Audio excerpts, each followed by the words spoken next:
Air force की तैयारी करने वाले धुरंधरों, मैथ की सारी टेंशन खत्म, क्योंकि बलून मैथ्स वर्ड 3 आपकी प्रिपरेशन करा रहा है। ल्यूसेंट की बुक से सारे के सारे चैप्टर्स यहाँ पर आपको पढ़ाए जाएंगे, हर एक क्वेश्चन बताया जाएगा, कुछ नहीं छोड़ा जाएगा, वो भी बिल्कुल फ्री। आपको बनाना है एक बढ़िया सा नोट्स और रेगुलर करनी है प्रैक्टिस। रेगुलर प्रैक्टिस दिलाएगी आपको सक्सेस। तो क्वेश्चन नंबर 12 तक हाइट एंड डिस्टेंस का हम लोग लगा चुके हैं और आज स्टार्ट करना है क्वेश्चन नंबर 13 से। तो क्वेश्चन नंबर 13 देखिए क्या है। जब सूर्य की ऊंचाई 60 अंश से बदलकर 30 अंश हो गई, मतलब ऊंचाई बदल गई, उन्नयन कोण, ये एक तरह से ऊंचाई डिग्री में थोड़ी ना होती है, तो उन्नयन कोण 60 से बदलकर 30 अंश हो गया, तो ऊर्ध्वाधर स्तंभ की छाया 6 मीटर बढ़ जाती है। स्तंभ की ऊंचाई क्या है? तो छाया बढ़ी, सूर्य का उन्नयन कोण हो गया 60 से 30। तो देखिए ये फिगर आपको ऐसे बनाना रहता है, यह स्तंभ है। अब एक ऐसे बना दीजिए, सूरज भगवान पहले यहाँ थे, और एक ऐसे बना दीजिए, ठीक है, सूरज भगवान चले गए यहाँ। तो अब एक कोण 60 है, एक 30 है, तो जो इस स्तंभ के नज़दीक है वो बड़ा होगा और जो दूर है वो छोटा होगा, ठीक। और ये जो स्तंभ की छाया है, छाया धरातल पे बनती है, तो स्तंभ की छाया इस 60 से 30 होने के चक्कर में स्तंभ की छाया कितनी बढ़ गई? स्तंभ की छाया बढ़ गई 6 मीटर। तो ये जो डिस्टेंस है यहाँ से यहाँ तक वो होगा 6 मीटर। अब आपको स्तंभ की ऊंचाई निकालनी है और एक ये बच गया, इसको मान लीजिए। जैसे पिछले क्वेश्चन में हम लोग 2 बार tan ले रहे थे पिछले वीडियो में, उसी तरह से यहाँ भी हमको 2 बार लेना है। तो एक बार छोटे वाले ट्रायंगल को हम पहले ले लेते हैं। tan 60 वो होगा h/x। tan 60 की वैल्यू होती है √3, ये है h/x, तो h की वैल्यू हो जाएगी √3x। और एक बार आपको ले लेना है tan 30, तो ये होगा h/ आधार होता है ना, तो ये पूरा यहाँ से यहाँ तक लेना पड़ेगा 6 + x। और अब tan 30 की वैल्यू भी हम लोग रख देंगे 1/√3। पिछला वीडियो देखिए, उसमें आपको बताया गया था इस तरह के क्वेश्चन, यहाँ से x की वैल्यू निकाल के इसमें रखनी होती है। तो cross multiply 6 + x equal to √3h, यानी x के प्लेस पे आप क्या रख देंगे? √3h - 6। तो ये वैल्यू आप यहाँ पर रख देंगे x की जगह √3h - 6, और ये इक्वल टू होगा h। अब आपको ब्रैकेट ओपन कर लेना है, तो √3 का into 3h - 6√3 equal to h। अब h वालों को एक साइड में कर दीजिए, तो 3h में से h माइनस होगा, बचेगा 2h।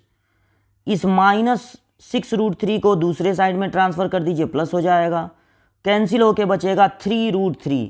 3√3 वाला ऑप्शन सही है। 3√3 पे आपको टिक लगा देना है इस सी ऑप्शन पे। और अब ये पूरा सॉल्यूशन आपके सामने है, इसको कर लीजिएगा नोट, ठीक, नोट कर लेंगे। और अब बढ़ते हैं आगे क्वेश्चन नंबर 14 की ओर। क्वेश्चन नंबर 14 क्या है? 2 व्यक्ति एक मीनार के विपरीत दिशा में, एक लेफ्ट में है तो एक राइट में, एक उत्तर में है तो एक दक्षिण में, एक पूरब में तो एक पश्चिम में। तो 2 व्यक्ति मीनार के विपरीत दिशा में हैं। वे मीनार के शीर्ष का उन्नयन कोण क्रमशः 30 अंश और 45 अंश पाते हैं। मीनार की ऊंचाई है 25। तो कितना कितना है? 30 45।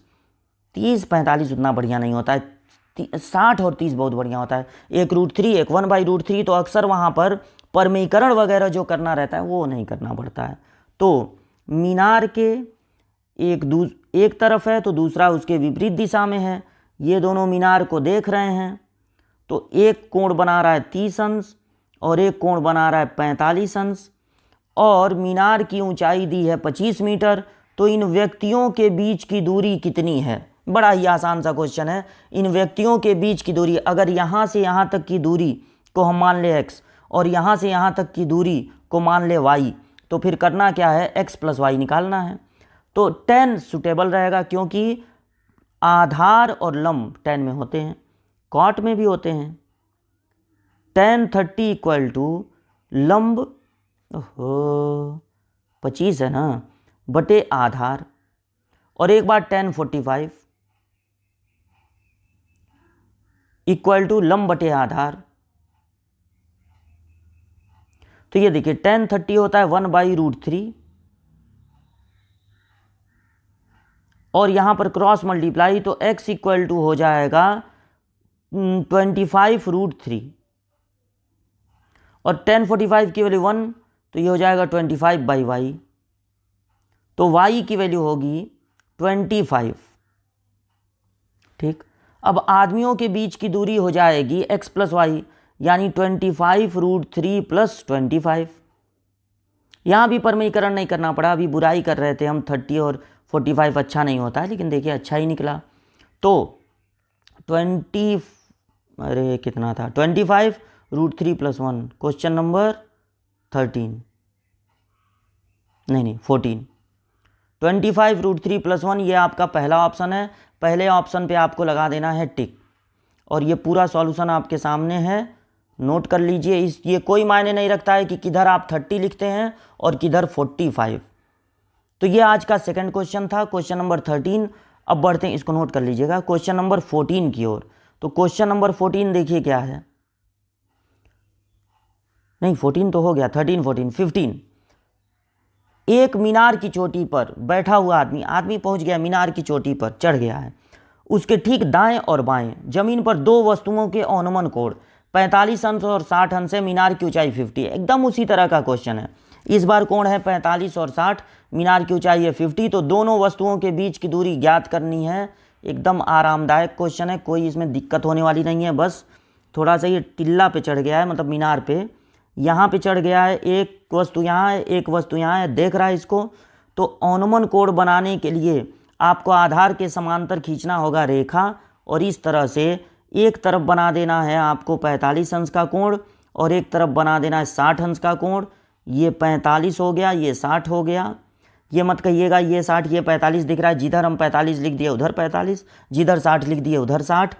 और ये आपको बताए थे कॉन्सेप्ट बताते समय कि ये उन्नयन कोण होते, तो सॉरी, ये एकांतर कोण होते हैं, इसलिए आपस में बराबर होते हैं। ये 45 तो ये 45, ये 60 तो ये 60। अब मीनार की ऊंचाई यहाँ पर दी है 50, और इनके बीच की दूरी पूछ रही है, तो इनको मान लिया जाए x और y। ठीक, अब एक बार आपको ले लेना है पिछले क्वेश्चन की तरह tan 45, और एक बार ले लेना है tan 60। तो tan 45 होगा लंब यानी 50 और आधार यानी x, tan 60 होगा लंब यानी 50 और आधार यानी कि y।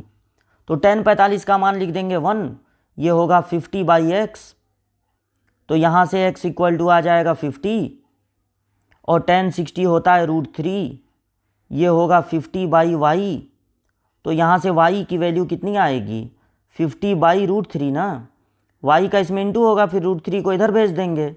अब दोनों वस्तुओं के बीच की दूरी हो जाएगी x + y, तो यहाँ से आप 50 ले सकते हैं कॉमन। हो सकता है कि यही आपके ऑप्शन में प्रिंट हो, और अगर नहीं प्रिंट होगा तो थोड़ा इसको सही जगह पहुँचाना होगा। तो ये था क्वेश्चन नंबर 15। 50/√3 एक जगह दिख रहा है, 50/√3 दो जगह दिख रहे हैं। ठीक है, तो आप एक काम कीजिए, ये जो है 50 हो गया, √3 एलसीएम हो गया, तो √3 और 1 का इंटू √3 + 1, यानी कि 50/√3। ठीक है ना, ये 50, ये √3, और ये √3 + 1, यही हो जाएगा आपका आंसर। जिस ऑप्शन में ये दिखे उसी को लगा देना है टिक। और ये था क्वेश्चन नंबर कौन सा था 12, 13 से आज शुरू, 13, 14, 15, ये था क्वेश्चन नंबर 15 का सॉल्यूशन, इसको कर लीजिएगा नोट। तो अब बढ़ते हैं आगे क्वेश्चन नंबर 16 की ओर। 13, 14, 15 लग गया, 16।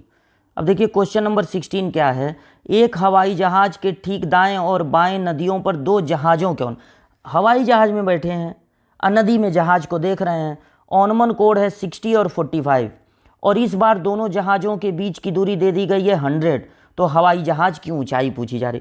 पहले मीनार की ऊंचाई दे देते थे, उनके बीच की दूरी पूछते थे, अब दूरी दे दिए हैं और ऊंचाई पूछ रहे हैं। तो आप बैठ जाइए हवाई जहाज़ पे, रुकिए बैठा रहे हैं अभी। तो यहाँ पे ये हवाई जहाज़ यहीं बैठ जाइए और यहाँ पर नदी में देखिएगा, नदी में 2 ठो नाव दिखेंगे, तो उनका ओनमन कोण ऐसे देखना है आपको। तो देख लिया जाए ओनमन कोण कितना कितना है 60-45 और दोनों जहाज़ों के बीच की दूरी है 100। तो ये 60 एक तरफ लिख दीजिए, दूसरे तरफ 45, तो ये भी हो जाएगा 60 क्योंकि ये एकांतर कोण है, ये भी हो जाएगा 45। इनके बीच की दूरी है 100 मीटर, तो ये x मान लीजिए, तो ये 100 - x हो जाएगा और आपको मीनार की ऊंचाई इस समय पता लगानी है। तो एक बार आप ले लेंगे tan 60 जो कि होगा लंब बटे आधार, और एक बार आप ले लेंगे tan 45 जो कि होगा लंब बटे आधार।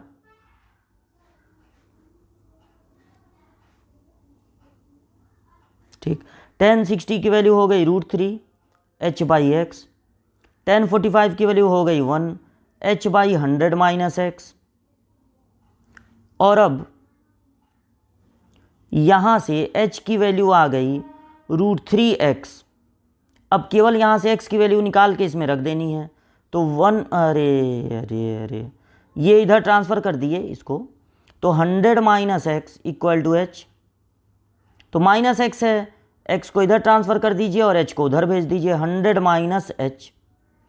तो आपको x की जगह क्या रख देना है 100 - h, ये माइनस है 100 - h, ये वैल्यू यहाँ पे रख दीजिए, तो √3 और ये हो गया 100 - h = हो गया h। तो ये हो गया 100√3 - √3h, ब्रैकेट ओपन कर दीजिए, = h। अब h वालों को कर देना है एक साइड में, तो 100√3 और ये हो गया h + √3h, तो 100√3, h कॉमन हो गया, तो 1 + √3 बचा या √3 + 1, तो h की वैल्यू हो गई 100√3 / √3 + 1। अब ये तो ऑप्शन में दिया नहीं होगा, यही दे देता तो कितना अच्छा रहता, ये √3 + 1 नहीं, ये नहीं ऑप्शन में है, तो आपको यहाँ पर रेशनलाइज करना पड़ेगा, यानी कि इन दोनों के बीच का चिन्ह बदल के √3 - 1 से ऊपर नीचे इंटू। ठीक, तो ऊपर आपका होगा 100 √3 - 1 और नीचे फार्मूला लग जाएगा a² - b² का, यानी इसका स्क्वायर 3 माइनस इसका स्क्वायर 1, कई बार ये काम हो चुका। तो ये 50 हो गया और इसको अंदर भेजेंगे तो √3 और √3 का इंटू 3 माइनस √3 आएगा, या फिर देख लीजिए पहले ऑप्शन बार बार देखना पड़ता है ना इसमें, तो 50 √3 बाहर है, 50 √3 बाहर है और √3 - 1, यही तो हम लोग का आया है, 50 √3 है बाहर, √3 - 1, यानी पहले वाले ऑप्शन पे आपको लगा देना है टिक। तो ऑप्शन देख देख के आप आगे बढ़ा कीजिए, कहीं ऐसा ना हो कि आपका आंसर आ गया है उसको आप दूर लेते जा रहे हैं और जो आपका आंसर पहले ही आ गया था वही ऑप्शन में दिया है, ये सब रिस्क होता है ना। तो यहाँ तक ये 4 क्वेश्चन आप लगाइए, मिलते हैं अगली वीडियो में इसके आगे के क्वेश्चंस लेकर।